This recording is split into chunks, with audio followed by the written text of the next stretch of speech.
चीन की मशहूर इलेक्ट्रिक दो पहिया गाड़ियों बनाने वाली कंपनी यदिया ने 2025 की शुरुआत में हांगझोउ शहर में एक तकरीब के दौरान अपनी नई सोडियम आयन बैटरी से चलने वाली इलेक्ट्रिक स्कूटर्स की रेंज पेश की।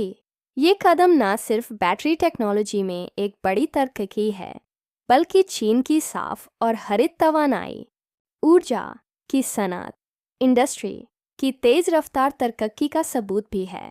यादिया ने 4 नए मॉडल्स पेश किए हैं, जिनकी कीमतें 3,999 से 4,999 युआन, तकरीबन 450 से 590 अमरीकी डॉलर के दरमियान हैं।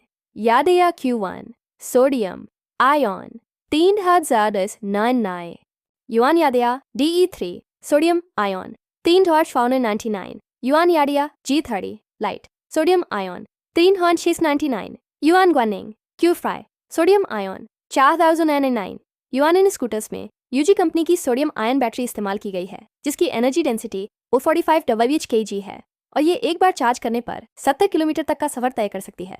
ये बैटरियाँ तकरीबन 1,500 चार्जिंग साइकिल्स तक चलती हैं, जो करीब 5 साल के इस्तेमाल के बराबर हैं।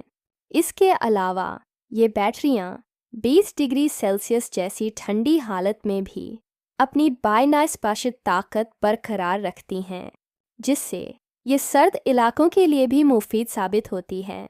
यादिया ने हुआयू जीना सुपर चार्जिंग इकोसिस्टम के तहत तेज रफ्तार चार्जिंग स्टेशन भी पेश किए हैं, जो सिर्फ 15 मिनट में बैटरी को 80% तक चार्ज कर सकते हैं। ये सिस्टम ना सिर्फ फास्ट चार्जिंग मुहैया कराता है, बल्कि बैटरी की हालत पर भी नज़र रखता है और अगर कोई खराबी सामने आए तो बैटरी को लॉक कर देता है, ताकि यूज़र की हिफाजत यकीनी बनाई जा सके। सोडियम आयन बैटरियाँ लिथियम आयन बैटरियों के मुकाबले में कई अहम फ़ायदे रखती हैं।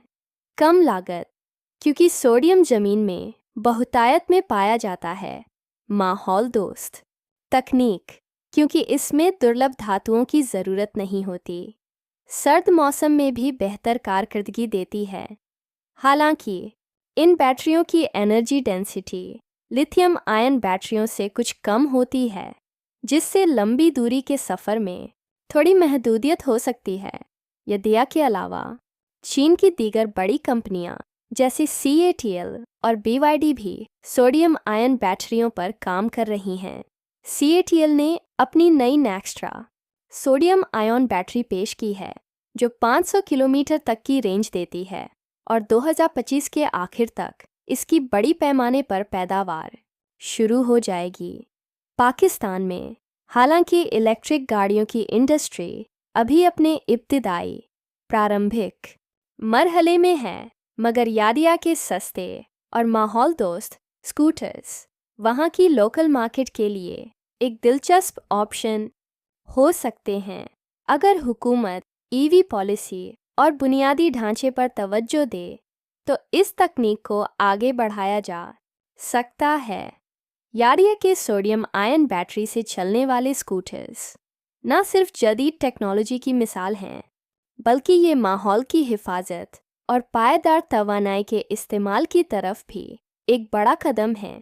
ये तरक्की आलमी सतह पर इलेक्ट्रिक गाड़ियों की दुनिया में एक नए दौर की शुरुआत का पेशखिमा हो सकती है।